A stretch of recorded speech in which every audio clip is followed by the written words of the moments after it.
হেই, Howdy guys, কি অবস্থা সবাই? আশা করি তোমরা সবাই ভালো আছো। হয়তো তোমাদের এখন গোছগাছ চলছে হোস্টেলে আসার জন্য। তোমরা হয়তো জানো যে তোমাদের ওরিয়েন্টেশন ডেট সম্ভবত 22 তারিখে দেওয়া হয়েছে।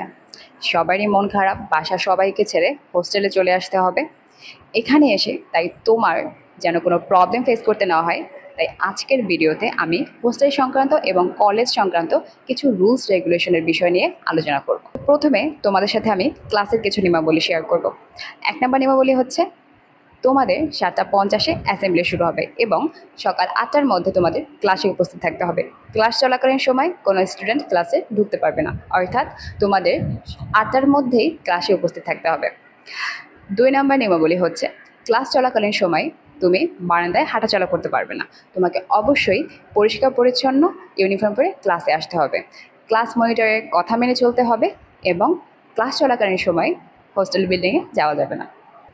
হোস্টেলে চলে আসতে হবে বলে যাদের একটু বেশি মন খারাপ তাদের জন্য বলছি, তুমি এখানে আসার পর তোমার ফ্যামিলি মেম্বাররা চাইলে তোমার সাথে দেখা করতে আসতে পারবে এবং তুমি তাদের সাথে দেখা করতে পারবে, কিন্তু এই বিষয়ে তোমাকে কিছু রুলস রেগুলেশন ফলো করতে হবে।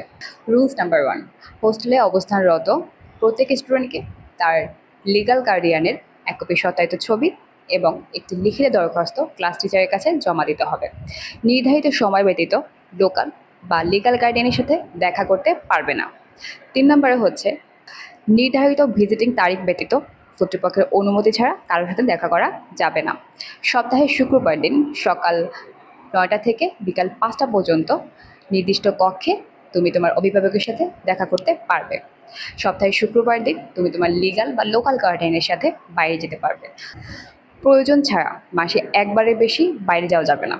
যদি বাইরে যেতে হয় তাহলে হোস্টেল ম্যানেজারের মাধ্যমে ক্লাস টিচারের কাছে দরখাস্ত দিতে হবে।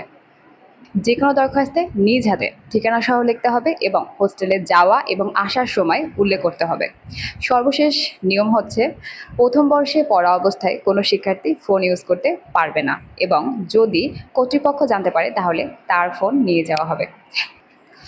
এই নিয়মে কিছু পরিবর্তন আছে। অনেকেই বলবে যে কেন ফোন চালানো যাবে না? আমরা সবাই অ্যাডাল্ট, আমরা জানি কীভাবে ফোন চালাতে হয়। আমরা অবশ্যই সবাই জানো কীভাবে ফোন চালাতে হয়, কিন্তু এই বিষয়ে তোমাকে কিছু জিনিস মেনে ফোন চালাতে হবে। যেমন, তুমি ম্যামদের সামনে ফোন ইউজ করতে পারবে না বা ফোন বের করতে পারবে না। ক্লাস চলাকালীন অবস্থায় কেউ ফোন নিয়ে ক্লাসে যেতে পারবে না এবং ক্লাসে ফোন বের করতে পারবে না। এবং তুমি যখন হসপিটালে কাজ করতে যাবে তখন হসপিটালে ম্যামদের সামনে এবং রোগীদের কাজ করার সময় ডক্টর যখন রাউন্ড দেবে, রাউন্ডের সময় ফোন ইউজ করতে পারবে না। এবার আসি হোস্টেলের খাবার দাবারের কিছু নিয়মাবলীর বিষয়। যেহেতু তোমরা এখানে 3 ইয়ারের মেয়েরা একসাথে থাকবে এবং এখানে 3 ইয়ারের মেয়েদের খাবার দাবারের ব্যবস্থা করা হবে, তাই এখানে তোমাকে কিছু রুলস ফলো করতে হবে। যেমন, চুল এলোমেলো অবস্থায় তুমি খাবারের রুমে যেতে পারবে না। কর্তৃপক্ষের অনুমতি ছাড়া তুমি রুমে খাবার নিতে পারবে না। নির্দিষ্ট সময়ের মধ্যে তোমাকে ডাইনিং গিয়ে খাবার খেতে হবে এবং বিনা প্রয়োজনে রান্নাঘরে ঘোরাঘুরি করা যাবে না। তোমাদের আরেকটা বিষয় জানিয়ে রাখা ভালো, যেহেতু তোমরা এখানে ম্যামদের তত্ত্বাবধানে থাকবে, তাই তোমাদের সুবিধা অসুবিধা দেখার জন্য ম্যামরা ছাত্রীদের মধ্যে থেকেই হোস্টেল ম্যানেজার নির্বাচন করে দেয়। তুমি যদি অসুস্থ হও বা তোমার রুমমেট যদি অসুস্থ হয় তাহলে তুমি তাৎক্ষণিক হোস্টেল ম্যানেজারের কাছে জানাতে পারবে এবং তুমি যদি অসুস্থতার কারণে ক্লাসে যেতে না পারো তাহলে হোস্টেল ম্যানেজারের মাধ্যমে একটি দরখাস্ত লিখে তোমার ক্লাস টিচারের কাছে জমা দিবে। তার সাথে অসুস্থ হলে দরখাস্তের সাথে একটি চিকিৎসকের প্রত্যয়নপত্র জমা।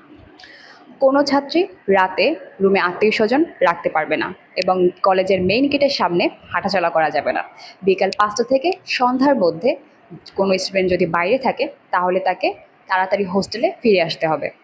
অনেকে এখন বলতে পারো যে হোস্টেলে থাকতে হলে এত নিয়ম পালন করতে হবে।